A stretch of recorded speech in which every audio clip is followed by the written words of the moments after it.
ನಮಸ್ತೆ ವೀಕ್ಷಕರೇ, ಶಿಲ್ಪಶ್ರೀ ಕ್ರಿಯೇಷನ್ಸ್ಗೆ ಸ್ವಾಗತ. ನಾನು ಶಿಲ್ಪಾ ಸಂತೋಷ್. ಇದೇ ಮೊದಲನೇ ಬಾರಿಗೆ ನಮ್ಮ ಚಾನಲ್ನ ನೋಡ್ತಾ ಇದ್ರೆ ದಯವಿಟ್ಟು ಸಬ್ಸ್ಕ್ರೈಬ್ ಮಾಡ್ಕೊಳ್ಳಿ ಹಾಗೂ ಪಕ್ಕದಲ್ಲಿ ಕಾಣೋ ಬೆಲ್ ಐಕಾನ್ ಕೂಡ ಪ್ರೆಸ್ ಮಾಡ್ಕೊಳ್ಳಿ. ಆಗ ನಾನು ಹೊಸದಾಗಿ ಅಪ್ಲೋಡ್ ಮಾಡುವಂತಹ ವಿಡಿಯೋ ನೋಟಿಫಿಕೇಷನ್ಸ್ ನಿಮಗೆ ಮೊದಲು ಬಂದು ತಲುಪುತ್ತೆ. ಇವತ್ತು ನಾನೊಂದು ಟ್ರಿಪಲ್ ಸ್ಟೆಪ್, ಅಂದರೆ ಇದು 4 ಸ್ಟೆಪ್ ಬರುತ್ತೆ, ಬೇಸ್ ಲೈನು ಕೂಡ ಸೇರಿ. ಈ 4 ಸ್ಟೆಪ್ ಡಿಸೈನ್ನ ಒಂದೇ ಸ್ಟೆಪ್ಪಲ್ಲಿ ಮಾಡ್ತಾಯಿದ್ದೀನಿ. ಆ್ಯಂಡ್ ಇದು ಮೈಸೂರು ಸಿಲ್ಕ್ ಸ್ಯಾರಿಗೆ ಮಾಡ್ತಾ ಇರುವಂಥ ಡಿಸೈನು. ಇದಕ್ಕೆ ನೀವು 1000 ಇಂದ 1200ವರೆಗೂ ಚಾರ್ಜಸ್ ಮಾಡ್ಕೋಬೋದು. ತುಂಬ ಗ್ರ್ಯಾಂಡ್ ಬ್ರೈಡಲ್ ಡಿಸೈನ್ ಅಂತಲೇ ಹೇಳ್ಬೋದು. ಸೊ ಇದು ನೋಡಿ, ಸೀರೆ ಬಂದು ಆರೆಂಜ್, ಬ್ಲ್ಯಾಕ್ ಮತ್ತು ಆಫ್ ವೈಟ್ ಕಾಂಬಿನೇಷನಲ್ಲಿದೆ ಆ್ಯಂಡ್ ಗೋಲ್ಡ್ ಜರಿಗಳು ಬಂದಿದೆ. So Mysuru silk sari. ಇದಕ್ಕೆ ನಾನು ಸಿಂಗಲ್ ಸ್ಟೆಪ್ಪಲ್ಲಿ 4 ಸ್ಟೆಪ್ ಡಿಸೈನ್ನ ಮಾಡ್ತಾಯಿದ್ದೀನಿ. ಹಾಗೆ ನೋಡಿ, ನಾನು ಈ ರೀತಿ ರೌಂಡ್ ಕಟ್ಟಿಂಗ್ ಬೀಡನ್ನ ತೊಗೊಂಡಿದ್ದೀನಿ. ಫ್ಲವರ್ ಟೈಪಲ್ಲಿ ಈ ರೀತಿಯಾದಂಥ ಬೀಡನ್ನ ಯೂಸ್ ಮಾಡ್ತಾಯಿದ್ದೀನಿ, ದಪ್ಪ ಬೀಡ್ಗಳನ್ನ. ಮತ್ತು ಅದ್ರ ಜೊತೆಗೆ ಸ್ಮಾಲ್ ಬೀಡನ್ನ ಕೂಡ ಯೂಸ್ ಮಾಡ್ತಾಯಿದ್ದೀನಿ. ಸ್ಮಾಲ್ ರೌಂಡ್ ಬೀಡ್ ಬರುತ್ತಲ್ಲ, ಆ ಬೀಡನ್ನ ಕೂಡ ಯೂಸ್ ಮಾಡ್ತಾಯಿದ್ದೀನಿ. ಇದು 2 ರೀತಿಯಾದಂಥ ಬೀಡ್ಗಳನ್ನ ಯೂಸ್ ಮಾಡ್ತಾಯಿದ್ದೀನಿ. ಹಾಗೆಯೇ ಕ್ರೋಶಾ ನೀಡಲ್ ನಂಬರ್ ನಾನು 11 ಯೂಸ್ ಮಾಡೋದು. ರೆಗ್ಯುಲರ್ ಆಗಿ ಯಾವಾಗಲೂ ನಾನು 11 ಯೂಸ್ ಮಾಡೋದು. ನೀವು 10 ಕೂಡ ಯೂಸ್ ಮಾಡ್ಕೋಬೋದು. ಅದ್ರ ಜೊತೆಗೆ ನಾವು ಕತ್ರಿ, ಜರಿ, ದಾರ ಮತ್ತು ಕುಚ್ಚು ಕಟ್ಕೊಳ್ಳೋದಕ್ಕೆ ನಮಗೆ ದೊಡ್ಡ ಕಣಿನ ಸೂಜಿ ಕೂಡ ಬೇಕಾಗುತ್ತೆ. ಕೊನೆಯಲ್ಲಿ ಕುಚ್ಚು ಕಟ್ಕೊಳ್ತೀವಲ್ಲ, ಹಾಗಾಗಿ ಸೊ ದೊಡ್ಡ ಕಣಿನ ಸೂಜಿ ಮತ್ತು ಕುಚ್ಚು ಕಟ್ಕೊಳ್ಳೋದಕ್ಕೆ silk thread. So silk thread ನೀವು ಯಾವ ಕಲರ್ ಕಾಂಬಿನೇಷನಲ್ಲಿ ಕಟ್ಕೊಡ್ತೀರಾ ಅನ್ನೋದ್ರ ಮೇಲೆ ಡಿಪೆಂಡ್ ಆಗುತ್ತೆ. ಸಿಲ್ಕ್ ಥ್ರೆಡ್ ಬೇಕಾಗುತ್ತೆ. ಇದಿಷ್ಟು ನಮಗೆ ಇಲ್ಲಿ ಬೇಕಾಗಿರುವಂಥ ಮೆಟೀರಿಯಲ್ಸು. ಈಗ ಡಿಸೈನ್ ಹೇಗೆ ಮಾಡೋದು ಅನ್ನೋದನ್ನು ಶುರು ಮಾಡೋಣ. ಆ್ಯಂಡ್ ನಾನಿಲ್ಲಿ ಹಾರೆಳೆ ದಾರನ ಸುತ್ತಿಟ್ಕೊಂಡಿದ್ದೀನಿ. ನಾನು ಇಲ್ಲಿ ಆಫ್ ವೈಟ್ ಕಲರ್ ಕಾಂಬಿನೇಷನಿಂದ ಎಣಿತಾ ಇದ್ದೀನಿ ಸೀರೆಗೆ. ಸೀರೆ ಸೆರಗು ಬಂದು ಬ್ಲ್ಯಾಕ್ ಕಲರ್ ಇದೆ. ಸೊ ಹಾಗಾಗಿ ನಾನು ಆಫ್ ವೈಟಲ್ಲಿ ಎಣಿದ್ರೆ ಚೆನ್ನಾಗಿರುತ್ತೆ, ಬ್ಲ್ಯಾಕಿಗೆ ವೈಟ್ ಅಂತ ಹೇಳಿ ನಾನು ಮಾಡ್ತಾ ಇರೋದು. ಸೊ ನಾನು ಆಲ್ರೆಡಿ ಶುರು ಮಾಡಿಬಿಟ್ಟಿದ್ದೀನಿ. ಸೊ ನನಗೆ ಬ್ಯುಸಿ ಇದ್ದಿದ್ದರಿಂದ ನಾನು ವೀಡಿಯೋ ಮಾಡೋಕ್ಕೆ ಟೈಮ್ ಇರಲಿಲ್ಲ ಅಂದ್ಬಿಟ್ಟು ಆಲ್ರೆಡಿ ಶುರು ಮಾಡಿ ಎಂಡಿಂಗ್ವರೆಗೂ ಬಂದುಬಿಟ್ಟಿದ್ದೀನಿ. ಸೊ ಎಂಡಿಂಗಲ್ಲಿ ಸ್ವಲ್ಪ ತೋರಿಸೋಣ ವೀಡಿಯೋನ ಅಂತ ಹೇಳಿ ನಾನು ಮಾಡ್ತಾ ಇರೋವಂಥದ್ದು ಇದು. ಸೊ ನೋಡಿ, ನಾವಿವಾಗ ಸ್ಟಾರ್ಟಿಂಗು ಮೊದಲಿಗೆ ನಾನು ದಾರನ ಹೇಗೆ ಸೀರೆಗೆ ಲಾಕ್ ಮಾಡ್ಕೋತೀನಿ, ಆಲ್ರೆಡಿ ಪ್ರತಿಯೊಂದು ವೀಡಿಯೋದಲ್ಲೂ ತೋರಿಸಿದ್ದೀನಿ. ಆ ರೀತಿ ನಾವು ಲಾಕ್ ಮಾಡ್ಕೋಬೇಕು. ಸೊ 2 ಬಾರಿ ಲಾಕ್ ಮಾಡ್ಕೊಂಡಿದ್ದಾದಮೇಲೆ ನೋಡಿ, ಸೊ ಈಗ ಸ್ಟಾರ್ಟಿಂಗ್ ಅಂತ ಅಂದ್ಕೊಳ್ಳಿ, ಇಲ್ಲಿಂದ ಸ್ಟಾರ್ಟ್ ಮಾಡ್ತಾ ಇದ್ದೀನಿ ಅಂತ. ಸೊ ಸ್ಟಾರ್ಟಿಂಗಲ್ಲಿ ನಿಮಗೆ 5 ಚೈನ್ಗಳನ್ನ ಹಾಕಬೇಕು. 2 ಬಾರಿ ಲಾಕ್ ಮಾಡ್ಕೊಳ್ಳಿ. ಲಾಕ್ ಮಾಡ್ಕೊಂಡಿದ್ದಾದಮೇಲೆ 5 ಚೈನ್ಗಳನ್ನ ಹಾಕಿ ಎಲ್ಲಿಗೆ ಬರುತ್ತೆ ಅಲ್ಲಿಗೆ ನೋಡಿಕೊಂಡು ನೀಡಲ್ನ ಸ್ಟ್ರೈಟಾಗಿ ಇಟ್ಕೊಂಡು ಕರೆಕ್ಟಾಗಿ ಅಲ್ಲಿಗೆ ಲಾಕ್ನ ಮಾಡ್ಕೋಬೇಕು. ಲಾಕ್ ಮಾಡಬೇಕು. 5 ಚೈನ್ ಗ್ಯಾಪ್ ಬರಬೇಕು. 5 ಚೈನ್ ಗ್ಯಾಪು ಎಲ್ಲಿಗೆ ಬರುತ್ತೆ ಅಲ್ಲಿಗೆ ಲಾಕ್. ಸೊ ಈ ರೀತಿ ಲಾಕ್ ಮಾಡಿದ್ದಾದಮೇಲೆ ನೋಡಿ, ಇವಾಗ 3 ಚೈನ್ ಗ್ಯಾಪ್ನ ಹಾಕಬೇಕು ಇವಾಗ. ಸೊ 5 ಚೈನ್ ಗ್ಯಾಪು ಒಂದು ಸಾರಿ ಬರುತ್ತೆ. 3 ಚೈನ್ ಗ್ಯಾಪು 3 ಚೈನ್ಸ್ ಹಾಕ್ಕೊಂಡು ಎಲ್ಲಿಗೆ ಬರುತ್ತೆ ಅಲ್ಲಿಗೆ ಲಾಕ್ ಮಾಡಬೇಕು. ಮತ್ತು ಇದು ಮೈಸೂರು ಸಿಲ್ಕ್ ಸ್ಯಾರಿ ಇರುತ್ತೆ, ಸ್ಟಿಫ್ ಆಗಿರೋದಿಲ್ಲ, ಸ್ವಲ್ಪ ಸಾಫ್ಟಾಗಿರುತ್ತೆ. ಸೊ ಹಾಗಾಗಿ ನೀವು ಸೀರೆನ ಕರೆಕ್ಟಾಗಿ ಸ್ಟ್ರೈಟಾಗಿ ಇಟ್ಕೊಳ್ಳಿ. ಆಮೇಲೆ ನೀಡಲ್ನ ಕೂಡ ಲಾಕ್ ಮಾಡುವಾಗ ಸ್ಟ್ರೈಟಾಗಿ ಇಟ್ಕೊಂಡು ಕರೆಕ್ಟಾಗಿ ಲಾಕ್ ಮಾಡಿ. ಸೊ ಇಲ್ಲಿ 3 ಚೈನ್ ಗ್ಯಾಪು ನಮಗೆ 3 ಟೈಮ್ಸ್ ಬರಬೇಕು. 5 ಚೈನ್ ಗ್ಯಾಪ್ 1 ಟೈಮ್ ಬರುತ್ತೆ, 3 ಚೈನ್ ಗ್ಯಾಪು 3 ಟೈಮ್ಸ್ ಬರುತ್ತೆ. ಸೊ ಸೀರೆನ ಆದಷ್ಟು ನೀವು ಕರೆಕ್ಟಾಗಿ ಇಟ್ಕೊಳ್ತಾ ನೋಡಿ ಕರೆಕ್ಟಾಗಿ ಲಾಕ್ ಮಾಡ್ಕೊಳ್ತಾ ಹೋಗಿ. ಇಲ್ಲಾಂದರೆ ರಿಂಕಲ್ಸ್ ಬಂದುಬಿಡುತ್ತೆ. ರಿಂಕಲ್ಸ್ ಬಂತು ಅಂದರೆ ಸೀರೆ ಎಲ್ಲ ಒಂಥರ ಹತ್ತಿರದಲ್ಲ ಆದಂಗೆ ಆಗುತ್ತೆ ಮತ್ತು ಡಿಸೈನ್ ಚೆನ್ನಾಗಿರಲ್ಲ. ಸೊ ಆದಷ್ಟು ನೋಡಿ ಮಾಡ್ಕೊಳ್ಳಿ. ಮೈಸೂರು ಸಿಲ್ಕ್ ಸೀರೆಗಳಿಗೆ, ಈ ಥರ ಸಾಫ್ಟ್ ಸಿಲ್ಕ್ ಸೀರೆಗಳಿಗೆ ಮಾಡ್ಕೊಳುವಾಗ ಸ್ವಲ್ಪ ನೋಡಿ ಮಾಡ್ಕೊಳ್ಬೇಕು. ಯಾಕೆಂದರೆ ರೇಷ್ಮೆ ಸೀರೆಗಳಂತ ಅಂದರೆ ನಮಗೆ ಸ್ಟಿಫ್ ಆಗಿರುತ್ತೆ, ನೀಟಾಗಿ ಬಂದುಬಿಡುತ್ತೆ. ಸೊ ಹಾಗಾಗಿ ಹೇಳ್ತಾ ಇದ್ದೀನಿ. 3 ಚೈನ್ ಗ್ಯಾಪು 3 ಟೈಮ್ಸ್ ಆದಮೇಲೆ ನೋಡಿ, ನಾವು ಒಂದು ಬೀಡನ್ನ ಆ್ಯಡ್ ಮಾಡ್ಕೋಬೇಕು. ನೀವು ಬಿಗ್ ಬೀಡ್ ಯಾವುದಾದ್ರೂ ಯೂಸ್ ಮಾಡ್ಕೋಬೋದು. ನಿಮಗೆ ಇಷ್ಟ ಇರೋವಂಥದ್ದು ಯಾವುದಾದ್ರೂ ಬೀಡನ್ನ ಯೂಸ್ ಮಾಡ್ಕೊಳ್ಳಿ. ಸೊ ಬೀಡನ್ನ ಲಾಕ್ ಮಾಡಿ ಆನಂತರ ಅದು ಎಲ್ಲಿಗೆ ಬರುತ್ತೆ ಅಂತ ನೋಡಿಬಿಟ್ಟು ಕರೆಕ್ಟಾಗಿ ನೀಡಲ್ನ ಸ್ಟ್ರೈಟಾಗಿ ಇಟ್ಕೊಂಡು ಸೀರೆಗೆ ಲಾಕ್ ಮಾಡ್ಕೊಳ್ಳಿ.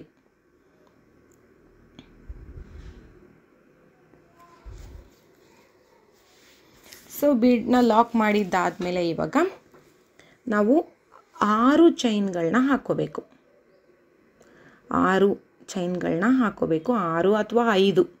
ಸೊ 5 ಚೈನ್ ಹಾಕಿದ್ರೂ ನಿಮಗೆ ಅದು ಯು ಶೇಪಲ್ಲಿ ನಿಂತ್ಕೊಂಡು ಕೂತ್ಕೊಳ್ಳುತ್ತೆ ಅಂದರೆ ಓಕೆ. ಸೊ ಸೀರೆನ ಸ್ವಲ್ಪ ಟರ್ನ್ ಮಾಡಿ ಬೀಡ್ ಲಾಕ್ ಇದೆಯಲ್ಲ, ಲಾಕ್ ಏನು ಮಾಡಿರ್ತೀವಲ್ಲ ಆ ಲಾಕ್ ಮೇಲೆ ಲಾಕ್ನ ಮಾಡಿ. ನನಗೆ ಇವಾಗ ಈ ಬೀಡಿಗೆ 5 ಚೈನ್ ಹಾಕಿದ್ರೇ ಕರೆಕ್ಟಾಗಿದೆ. ಸೊ ಹಾಗಾಗಿ ನಾನು 5 ಚೈನ್ ಹಾಕಿಬಿಟ್ಟು ಸೀರೆನ ಉಲ್ಟಾ ಮಾಡಿಕೊಂಡು ಬೀಡ್ ಪಕ್ಕದಲ್ಲಿ ಏನು ಲಾಕ್ ಇತ್ತು ಆ ಲಾಕ್ ಮೇಲೆ ಲಾಕ್ ಮಾಡಿದ್ದೀನಿ. ಅದಾದಮೇಲೆ 3 ಚೈನ್ ಗ್ಯಾಪ್ ಇದೆಯಲ್ಲ, 3 ಚೈನ್ ಕೆಳಗಡೆಗೆ 3 ಚೈನ್ಸ್ ಹಾಕಿ ಲಾಕ್ ಮೇಲೆ ಲಾಕ್ ಮಾಡ್ಕೊಳ್ತಾ ಇದ್ದೀನಿ. ಇವಾಗ ಸೀರೆನ ಸೀದಾ ಮಾಡ್ಕೊಳ್ಳೋಣ. ಸೀರೆನ ಸೀದಾ ಮಾಡ್ಕೊಂಡ್ಬಿಡ್ಬೇಕು. ಸೊ ಸೀರೆನ ಸೀದಾ ಮಾಡಿಬಿಟ್ಟು ಇವಾಗ ನಾವಿಲ್ಲಿ ಏನು 5 ಚೈನ್ ಗ್ಯಾಪ್ ಹಾಕಿದ್ವಿ ಅಲ್ಲ, ಆ 5 ಚೈನ್ ಗ್ಯಾಪಿಗೆ ಆರ್ಚ್ನ ಮಾಡ್ಕೊತಾ ಹೋಗಬೇಕು. ನಾವು ಅಲ್ಲಿಗೆ ನಾನು ಈ ಸ್ಟೆಪ್ಪಲ್ಲಿ ಟ್ರಿಪಲ್ ಕ್ರೋಶೆಟ್ನ ಮಾಡ್ತಾಯಿದ್ದೀನಿ. ಸೊ ಟ್ರಿಪಲ್ ಕ್ರೋಶೆಟ್ ಯಾವ ರೀತಿ ಬರುತ್ತೆ ಅಂದರೆ, ನೀಡಲ್ ಮೇಲೆ 2 ಬಾರಿ ದಾರ ಸುತ್ಕೋಬೇಕು. ಹೊಸದಾಗಿ ನೋಡ್ತಾ ಇರೋರು ಖಂಡಿತವಾಗ್ಲೂ ನೋಡ್ಕೊಳ್ಳಿ. ನೀಡಲ್ ಮೇಲೆ 2 ಬಾರಿ ದಾರ ಸುತ್ಕೊಳ್ಳಿ. ಆ 5 ಚೈನ್ ಗ್ಯಾಪ್ ಒಳಗಡೆಯಿಂದ ದಾರನ ಮೇಲಕ್ಕೆ ಎತ್ಕೋಬೇಕು ನೋಡಿ ಈ ರೀತಿನಲ್ಲಿ. ಆವಾಗ ನೀಡಲ್ ಮೇಲೆ 3 ಎಳೆ ದಾರ ಇರುತ್ತೆ. ಫಸ್ಟು 2ನ್ನ 1 ಮಾಡಿ, ಆಮೇಲೆ ಮತ್ತೆ 2ನ್ನ 1 ಮಾಡಿ, ಆಮೇಲೆ ಮತ್ತೆ 2ನ್ನ 1 ಮಾಡಬೇಕು. ಸೊ ಈ ರೀತಿ ನಾನು ತೋರಿಸ್ಕೊಟ್ನಲ್ಲ, ಅದೇ ರೀತಿ ಇದು ಹೊಸದಾಗಿ ಕಲಿತಾ ಇರೋರಿಗೆ ಹೇಳ್ತಾ ಇರೋದು. ಆಲ್ರೆಡಿ ಗೊತ್ತಿರೋರಿಗೆ ಗೊತ್ತಿರುತ್ತೆ, ಡಬಲ್ ಕ್ರೋಶೆಟ್, ಟ್ರಿಪಲ್ ಕ್ರೋಶೆಟ್ ಪ್ರತಿಯೊಂದು ಗೊತ್ತಿರುತ್ತೆ. ಹೊಸದಾಗಿ ಕಲಿತಾ ಇರೋರು ಸೊ ನೋಡ್ಕೋಬೇಕು. ಇದನ್ನು ಈ ರೀತಿ ಟ್ರಿಪಲ್ ಕ್ರೋಶೆಟ್ ಕಂಬಗಳನ್ನ ಮಾಡ್ಕೊಳ್ಬೇಕು. ಇದನ್ನು ಒಂದೊಂದನ್ನು ಕಂಬ ಅಂತ ಹೇಳ್ತಾರೆ, 1 ಕಂಬ 2 ಕಂಬ. ಸೊ ಈ ರೀತಿ ನಾವು ಕಂಬಗಳನ್ನ ಮಾಡ್ಕೊತಾ ಬರಬೇಕು. ಆ 5 ಚೈನ್ ಗ್ಯಾಪ್ ಒಳಗಡೆಗೆ ನಾವು ಕಂಬಗಳನ್ನ ಮಾಡಬೇಕು.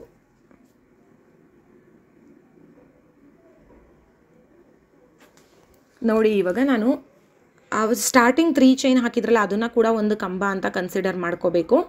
ಅದನ್ನು ಕನ್ಸಿಡರ್ ಮಾಡಿಕೊಂಡು ಆಮೇಲೆ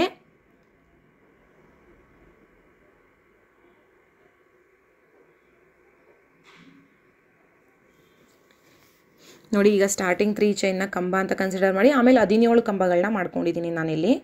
17 ಕಂಬ ಮಾಡ್ಕೊಂಡಿದ್ದಾದಮೇಲೆ ನೋಡಿ ಕೊನೆಯಲ್ಲಿ ಒಂದು ಬೇಸ್ ಲೈನ್ನ ಮಾಡಬೇಕು. ಬೀಡ್ ಪಕ್ಕ ಲಾಕ್ ಇತ್ತಲ್ಲ, ಆ ಲಾಕ್ಗೆ ಒಂದು ಕಂಬನ ಮಾಡ್ಕೊಳ್ಳೋಣ.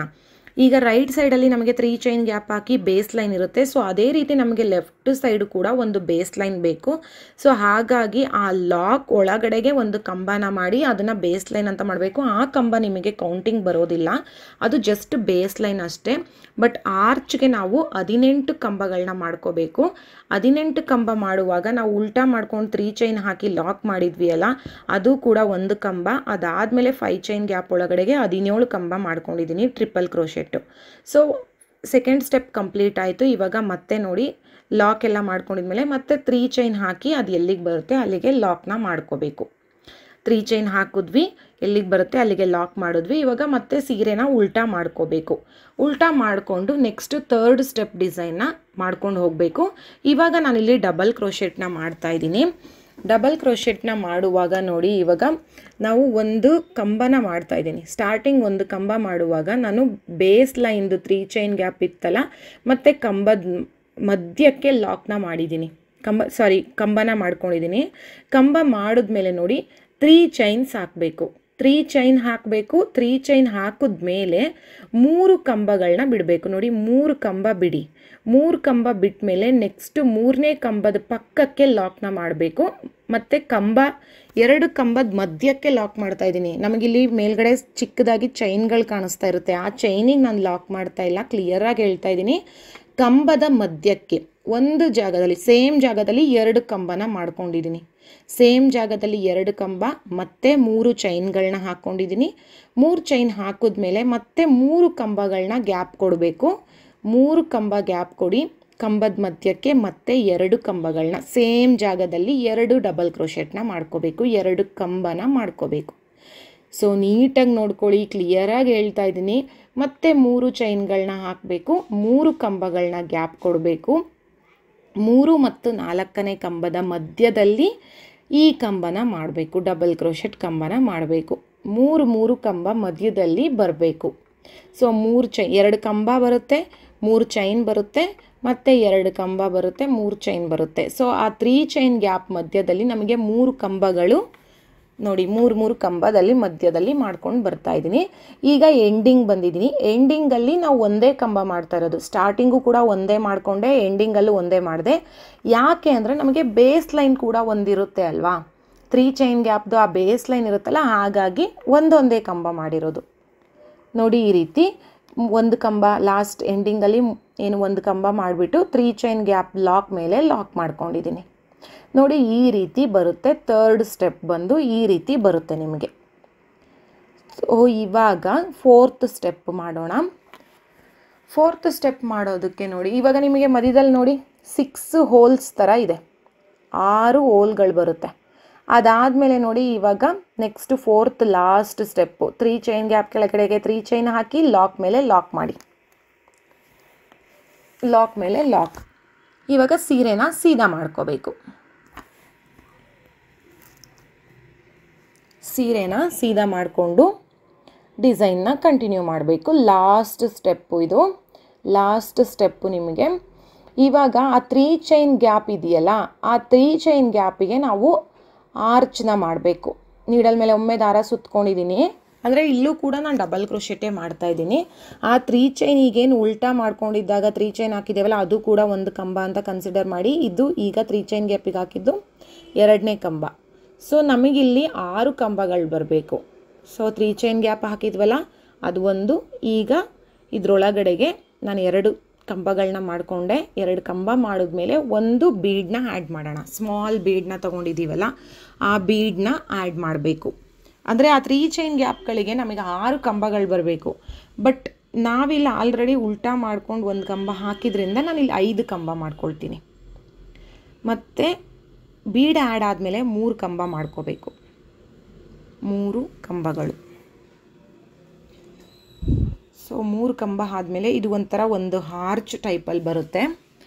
ಇವಾಗ ನೋಡಿ, ನಾವಿವಾಗ 2 ಕಂಬ ಹಾಕಿದ್ದೀವಲ್ಲ, 3 ಚೈನ್ ಗ್ಯಾಪ್ ಆದಮೇಲೆ 2 ಕಂಬ ಹಾಕಿದ್ದೀವಲ್ಲ, ಅದ್ರ ಒಳಗಡೆಗೆ ಲಾಕ್ನ ಮಾಡಬೇಕು. ಅದ್ರ ಒಳಗಡೆಗೆ ಜಸ್ಟ್ ಲಾಕ್ ಮಾಡ್ತಾ ಇರೋದು, ಕಂಬ ಏನು ಮಾಡ್ತಾ ಇಲ್ಲ, ಲಾಕ್. ನೋಡಿ ಈ ರೀತಿ ಜಸ್ಟ್ ಲಾಕ್ ಮಾಡಬೇಕು.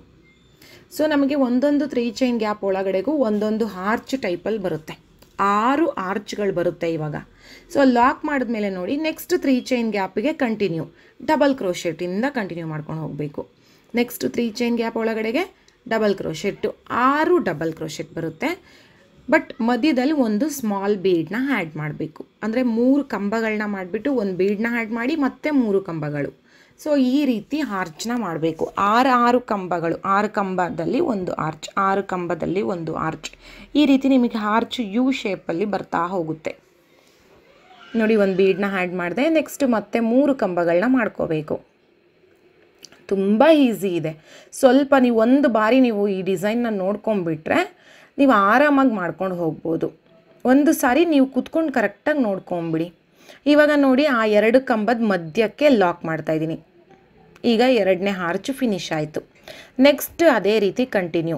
ನೆಕ್ಸ್ಟ್ ನೀಡಲ್ ಮೇಲೆ ಒಮ್ಮೆ ದಾರ ಸುತ್ಕೊಳ್ಳಿ. ಆ 3 ಚೈನ್ ಗ್ಯಾಪ್ ಒಳಗಡೆಯಿಂದ ದಾರ ಮೇಲಕ್ಕೆ ಎತ್ಕೊಂಡು 2ರಲ್ಲಿ ಒಂದು 2ರಲ್ಲಿ ಒಂದು ಈ ರೀತಿ ಡಬಲ್ ಕ್ರೋಶೆಟ್ಟು 3 ಕಂಬಗಳನ್ನ ಮಾಡಬೇಕು. 3 ಕಂಬ ಮಾಡಬೇಕು. ಒಂದು ಸ್ಮಾಲ್ ಬೀಡನ್ನ ಆ್ಯಡ್ ಮಾಡಬೇಕು. ಮತ್ತು 3 ಕಂಬನ ಆ್ಯಡ್ ಮಾಡಬೇಕು. ಸೊ 3 ಕಂಬನ ಹಾಕ್ಕೊಳ್ಬೇಕು. ನೀವು ಬೇಕಾದರೆ ಬೀಡ್ ಬೇಡ ನಮಗೆ ಅಂದರೆ ಸ್ಕಿಪ್ ಮಾಡ್ಕೋಬೋದು.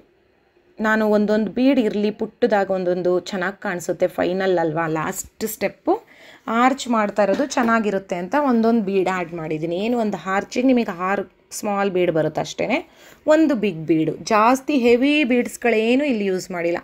ನೋಡಿ ಈ ರೀತಿ 6 ಆರ್ಚ್ಗಳು ಪೆಟಲ್ ಟೈಪಲ್ಲಿ ಕೂಡ ಕಾಣಿಸುತ್ತೆ ನಿಮಗೆ. ಇವಾಗ ನೋಡಿ, ಲಾಸ್ಟ್ ಬೇಸ್ ಲೈನ್ನ ಮಾಡ್ತಾ ಇರೋದು ನಾನಿದು 6. ಅದು ನಾನು ಇಲ್ಲಿ ಲಾಸ್ಟ್ ಒನ್ನಲ್ಲಿ ಮಾತ್ರ 3 ಚೈನ್ ಗ್ಯಾಪ್ ಒಳಗಡೆಗೆ 6 ಕಂಬ ಫಿನಿಷ್ ಮಾಡಿದ್ದೀನಿ. ಇವಾಗ ಬೇಸ್ ಲೈನ್ ಮಾಡೋಕ್ಕೆ ಬೇಸ್ ಲೈನ್ದು ಏನು ಲಾಕ್ ಇದೆಯಲ್ಲ, ಆ ಲಾಕ್ ಒಳಗಡೆ ಒಂದು ಕಂಬನ ಮಾಡ್ಕೊಂಬಿಟ್ರೆ ನಿಮಗೆ ಬೇಸ್ ಲೈನ್ ಆಗುತ್ತೆ. 3 ಚೈನ್ ಗ್ಯಾಪ್ ಏನಿರುತ್ತೆ ಆ 3 ಚೈನ್ ಗ್ಯಾಪ್ ಬಂದಂಗೆ ಬರುತ್ತೆ. ಅದಾದಮೇಲೆ ಅದು ಎಲ್ಲಿಗೆ ಬರುತ್ತೆ ಅಲ್ಲಿಗೆ ಲಾಕ್ ಮಾಡಿಬಿಡಿ. ಲಾಕ್ ಮಾಡಿದ್ಮೇಲೆ 5 ಚೈನ್ಸ್ ಹಾಕ್ಕೊಳ್ಳಿ. 5 ಚೈನ್ಸ್ ಹಾಕಿ ಎಲ್ಲಿಗೆ ಬರುತ್ತೆ ಅಲ್ಲಿಗೆ ಲಾಕ್. ಇದು ಕುಚ್ಚು ಕಟ್ಕೊಳ್ಳೋದಕ್ಕೆ ನಿಮಗೆ ಗ್ಯಾಪ್.